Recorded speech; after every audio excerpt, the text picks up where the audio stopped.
வணக்கம். நாம் இன்று கேட்கவிருப்பது சிரவணகுமாரனின் கதை. பெற்றோர் சேவைக்கு சிறந்த உதாரணமாக சொல்லப்படும் நபர். இவர் கண் பார்வையற்ற பெற்றோருக்கு மகனாக பிறந்தவர். தன் பெற்றோரின் வயதான காலத்தில் அவர்களை தனியாக விட்டு செல்ல இயலாது அவர்களை காவடி எடுத்து செல்வது போல் போகுமிடமெல்லாம் சுமந்து செல்பவர்.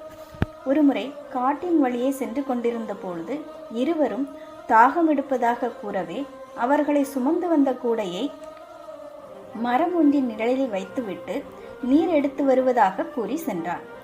அதே கானகத்தில் ஸ்ரீராமனின் தந்தையான தசரத சக்கரவர்த்தி வேட்டையாட வந்திருந்தார். இவர் நுண்ணிய செவி உணர்வு கொண்டவர். அப்படின்னா சின்ன சத்தத்தையும் துல்லியமா அவரால் உணர முடியும்.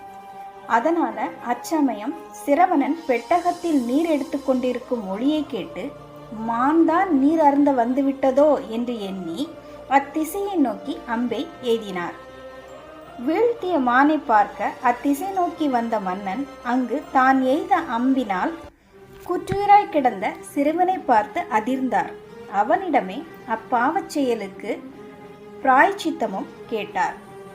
குமாரன் அப்போதும் தன் பெற்றோரின் தாகம் தணிக்குமாறு மன்னனிடம் வேண்டி நின்றான். நீர்க்குடுவையை சிறுவனின் பெற்றோரிடம் கொண்டு சென்ற தசரதன் தன் மகன் அல்ல என்பதனை கூட அறியாது நீரை பெற்றுக்கொண்டனர். அப்பொழுது தசரத மன்னன் தவறுதலாக அவர்களின் மகனின் மீது அம்பு எய்ததை பற்றி கூறியவுடன் மிகுந்த மன வருத்தத்துடன் அவனை பார்த்து, நீயும் இவ்வாறே உன் மகனை பிரிந்து உயிர்விட நேரிடும் என்று சாபமிட்டனர். பின்பு மன்னன் தந்த நீரினை அருந்தாமல் அவ்விடத்திலேயே இருவரும் உயிர் நீத்தனர்.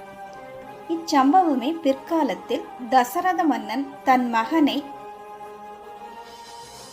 அதாவது ஸ்ரீராமனை பிரிந்து உயிர்விட நேர்ந்தது என்று இராமாயணத்தில் கூறப்பட்டுள்ளது. இச்சம்பவம் நிகழ்ந்த இடம் சிரவணத்தி என்று அழைக்கப்படுகிறது. உத்தரப்பிரதேசத்தில் காசிப்பூர் என்ற இடத்திலிருந்து 30 கிலோமீட்டர் தொலைவில் உள்ளது இவ்விடம். வணக்கம்.